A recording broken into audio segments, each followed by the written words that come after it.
Akkam jirtu hordoftoota tiyyaatii viidiyoo kanarratti baay'inaan ammatti kan mul'ataa jiru harri umrii malee akkamitti akka uumamuu fi of eeggannoodhaaf akka isiniif fayyadu isiniif ibsuuf dhufeera. Na waliin waan jirtaniif guddaa galatoomaa. Mana keenya keessumaa yoo taatan subscribe gochuudhaan gara maatii keenyaa dabalamaa isiniin jedha.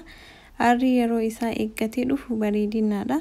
Umrii keenya adadumaan deemu seelonni waan dadhabaniif Melaanin kan jedhamu halluu uumamaa oomishuu waan hir'ataa deemuuf rifeensi keenya uumamaan gara adiitti jijjiiramaa deema. Kana waan ta'eef rifeensi addaatuun uumamaan umrii wajjin kan wal qabatee ta'a. Haa ta'u malee yeroo isaa malee harri namatti bahu akkamitti akka namatti bahuu fi sababa inni itti namatti bahutti ilaalaa jechuudha. Tokkoffaan gogiinsa buqqeen sammuu keenya yeroo qabaatii sajjiisuu fi laaffisuu yeroo dibannutti seelonni zanaa akka jedhanii fi akka hin dadhabne gochuun ni fayyada jechuudha. Garuu buqqeen sammuu keenya irra deddeebinee gogaa yoo kan ta'e seelonni sammuu keenya irratti argaman waan dadhabanii fi waan miidhamaniif harri umrii malee uumamuuf akka sababa ta'u ogeeyyoonni ni himani. Kana waan ta'eef qabaatiiwwan sammuu keenya jiisan dibachaa suuta jennee maasaaj gochuun seelota kakaasuun umrii malee akka harri nutti hin baaneef nu gargaara jechuudha. Lammaffaan sanyiin baay'inaan rifeensi keenya yeroo gara adiitti geeddaramaa deemu sanyiinis murtaa'aa qaba jechuudha. Kana waan ta'eef abboonni keenya yookaan akaakileen keenya harri umrii malee bahuun yookaan miidhaman ta'an nus carraa harri nutti bahuu guddaadha jechuudha. Sadaffaan ho'iinsa buqqee sammuu keenya irratti seelota halluu uumamaa maddisiisan wantoota dhabamsiisan akka barbaadanitti qilleensa argachuu dhabuu fi ho'iinsa baay'achuudha. Rifeensa keenya yeroo maraa bishaan ho'aan yoo kan dhiqannu ta'e akkasumas shaashiiwwan xixiqqaa hojjetaman ho'iinsa kan kennan yeroo hunda kan fayyadamnu yoo ta'e rifeensi keenya irra deddeebinee ibiddaan yoo kan dhahannu yoo ta'e rifeensi yeroodhaan harri baasaa jechuudha.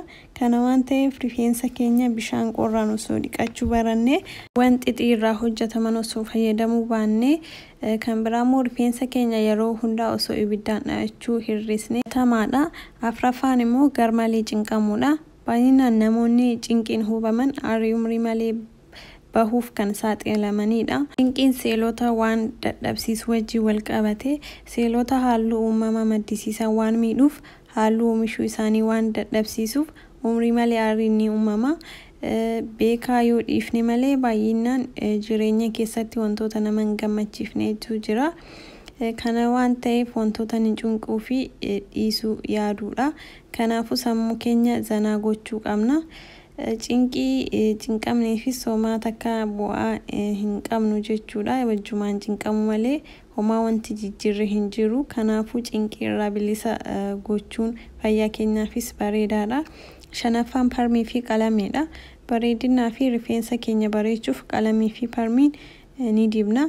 Qorannoowwan garaagaraa akka ibsanitti of keessatti keemikaala guddaa qabuun amala seelota miidhanii waan qabaniif halluu uumamaa kan maddisiisan waan dadhabsiisanii fi yeroo malee harri akka nutti bahu godhuudha. Kana waan ta'eef qalamii yeroo dibannutti buqqee sammuu osoo tiksisuu baannee filatamaadha jechuudha. Parmii garuu osoo dibachuu baanneeyyuu bareedaadha. Sababni isaas parmii yeroo dibannutti jechuudha dirqama gogaa buqqee keenya waan tuquuf miidhaan isaa guddaa ta'a jechuudha. Kan biraamoo kan akka shaayii, bunaa fi nyaatawwan qamamii garmalee itti baay'ate fudhachuun rakkoo kanaaf akka sababaatti kaa'ameera. Dabalataan immoo tamboo xuuxuu alkoolii yeroo baay'ee irra deddeebisee dhuguu fi wantoota kana kan fakkaatan rifeensa addeessuuf gahee akka qaban ni himama. Kana waan ta'eef fayyaa keenyaafuu wantoota akkana irraa fagaachuun bareedaadha. Jaalatamtootaa fi kabajamtoota maatii tiyyaatii viidiyoo irratti akka waa argattan abdiin qaba.